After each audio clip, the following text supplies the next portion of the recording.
بسم اللہ الرحمن الرحیم۔ السلام علیکم۔ اسلامک ورلڈ اللہ اکبر میں آپ سب کو خوش آمدید کہتا ہوں۔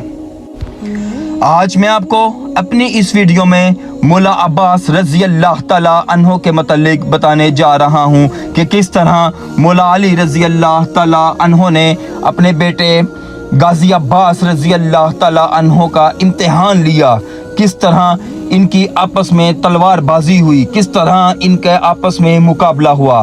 میں اپنی اس ویڈیو کے آغاز سے پہلے آپ سب دوستوں سے گزارش کرتا ہوں کہ میرے اس چینل کو سبسکرائب کیجئے اور بیل آئیکن کے بٹن کو بھی دبا دیجئے۔ شروع کرتا ہوں اللہ کے نام سے جو بڑا مہربان اور نہایت رحم کرنے والا ہے، اور حضور نبی کریم صلی اللہ علیہ وآلہ وسلم پر بے شمار درود و سلام۔ جب حضرت عباس رضی اللہ تعالیٰ عنہ کی عمر 13 سال کی ہوئی تو حضرت علی ام البنین کے پاس بیٹھے ہوتے ہیں اور ام البنین سے فرماتے ہیں، اے ام البنین۔ ام البنین فرماتی ہیں، جی میرے سرتاج حکم فرمائیے۔ مولا علی فرماتے ہیں، عباس 13 سال کا ہو گیا ہے، مشقیں اس کی پوری ہو گئی ہیں، جو گر میرے پاس تھے وہ میں نے سکھا دیے، حسن نے اس کی تربیت کر دی ہے، حسین نے اسے سب کچھ سکھا دیا ہے، کیوں نہ اس کا امتحان لیا جائے۔ ام البنین عرض کرتی ہیں، اے میرے سرتاج ضرور لینا چاہیے، مجھے اپنی کوکھ اور آپ کے خون پر پورا ناز ہے، یقین ہے، مجھے فخر ہے اس کی رگوں میں علی کا خون ہے، ہو نہیں سکتا کہ آپ کے اعتماد پر پورا نہ اتر سکے میرا بیٹا۔ مولا علی نے پکارا، عباس۔ یہ بھی ایک روایت ہے، مولا عباس جب بھی امام علی کے سامنے آتے یا امام حسن حسین یا بی بی زینب کے سامنے آتے تو غازی عباس اپنے ہاتھوں کو باندھ کر نظروں کو جھکا کر پھر عرض کرتے، مولا حکم فرمائیے۔ عباس تمہارا امتحان ہے، تو میرا شیر ہے، میرے مولا، میرے بابا، یہ تو میری عزت افزائی ہے کہ آپ میرے پہ فخر فرما رہے ہیں، حکم فرمائیے۔ عباس تمہارا امتحان ہے، وہ جو ہمارا باغ ہے نا، تم نے پہرا دینا ہے آج رات اب سے لے کر صبح تک، اور میں تمہیں اجازت دیتا ہوں پہرے کے دوران کوئی بھی آئے اسے کاٹ ڈال، ختم کر دینا، مار دینا۔ اب غازی عباس نے ماں کے قدموں کو ہاتھ لگایا، بابا کے ہاتھوں کو بوسہ دیا، ذوالفقار نکالی، باغ کی طرف چل پڑے۔ باغ پر پہنچے، پہرا دینا شروع کرتے ہیں، کبھی ادھر کبھی ادھر۔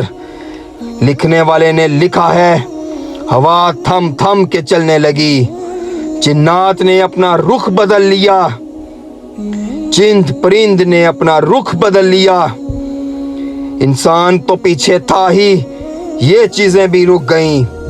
اب جنہوں نے آپس میں کہا آگے غازی عباس ہے، پرندوں نے کہا آگے غازی عباس کا پہرا سخت ہے، ہوا اپنے رخ کو بدل بدل کر چل رہی تھی، غازی عباس کبھی ادھر سے ادھر کبھی ادھر سے ادھر۔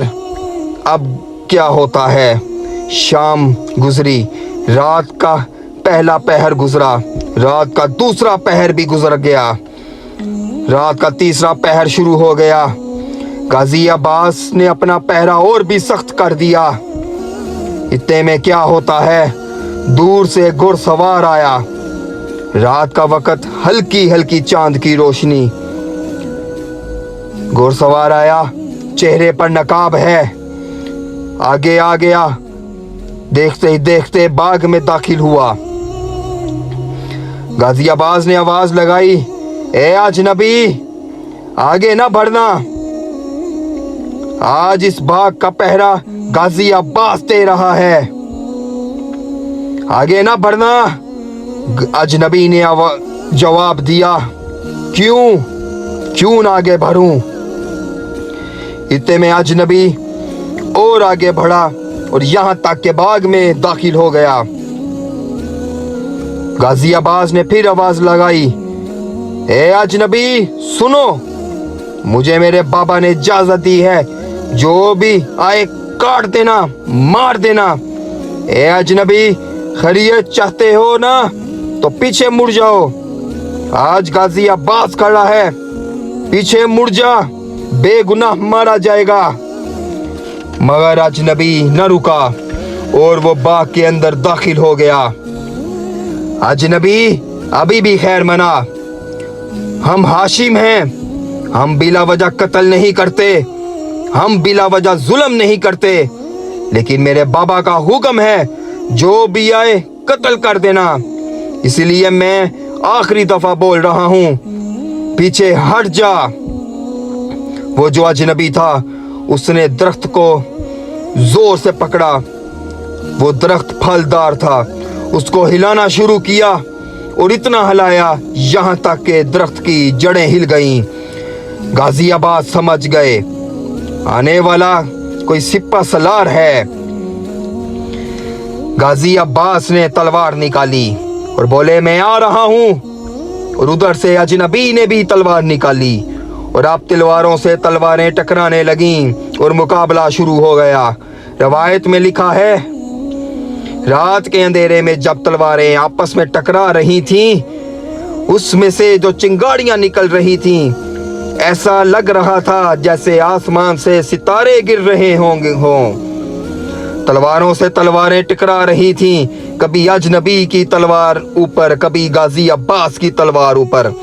फिर क्या होता है, अजनबी की तलवार ऊपर आई और गाजी अब्बास की तलवार नीचे आई। अजनबी ने ऊपर से तलवार को दबाना शुरू किया, गाजी अब्बास की तलवार नीचे जाना शुरू हो गई, यहाँ तक कि जमीन पर लग गई। गाजी अब्बास ने क्या किया, गाजी अब्बास ने तलवार को ऊपर उठाना शुरू कर दिया। अचानक से अजनबी की तलवार सिड़की और गाजी अब्बास को बाजू पर हल्का सा जख्म लगा। फिर क्या हुआ, अजनबी ने बोला, अब्बास बड़े बहादुर हो, मगर अब्बास अभी हमसे छोटे हो। अब्बास बहुत परेशान हुए। अजनबी ने अपनी तलवार खींची, घोड़े को टांग लगाई और चले गए।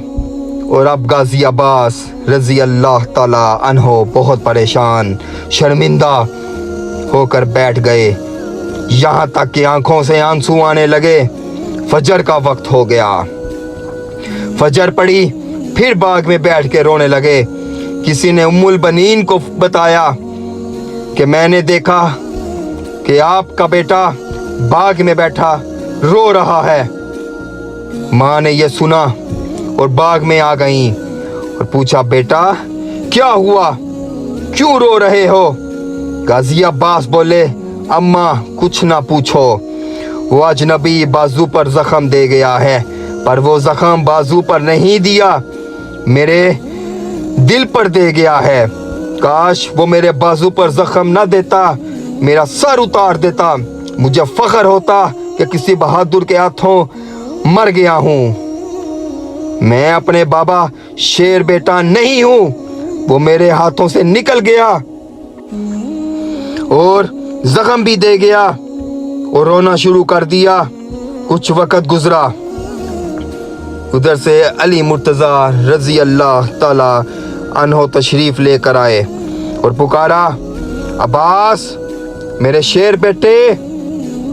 गाजी अब्बास ने जब बाबा की आवाज़ सुनी और रोना शुरू कर दिया, रोने की वजह पूछी। गाजी अब्बास बोले, बाबा मैं आपके इम्तिहान में पूरा ना उतर सका। मौला ने बोला, नहीं अब्बास खड़े हो जाओ। अब्बास खड़े हुए, मौला ने गले लगाया और बोला, तुम कामयाब हो। बाबा वो कैसे? वो अजनबी आया, मुझसे मुकाबला किया और चला भी गया और मैं नाकाम हो गया। अब्बास सुन, तू हारा नहीं है। अली ने मरहब को पछाड़ा, अली ने खैबर को गिराया, अली ने अबदूद को कत्ल किया, लेकिन अली के बाजू में कभी लग्जश नहीं आई। अब्बास, तेरे वार में वो दम था कि अली के बाजू में कपकपी तारी हो गई थी। तुमने वो काम 13 साल की उम्र में किया है जो अली 50 साल की उम्र तक करता रहा है। गाजी अब्बास अर्ज करते हैं, बाबा वो आप थे? मौला अली बोले, हाँ वो मैं था, मैं तेरा इम्तिहान लेने आया था। गाजी अब्बास बोले, मुझे माफ कर दें, रात का अंधेरा था, पता नहीं चला कि आप थे। मेरी ये मजाल अपने बाबा के ऊपर तलवार उठाऊं। मौला अली बोले, इसीलिए तो रात को तीसरे पहर आया था, मुझे देखना था अब्बास तू कितना बहादुर है।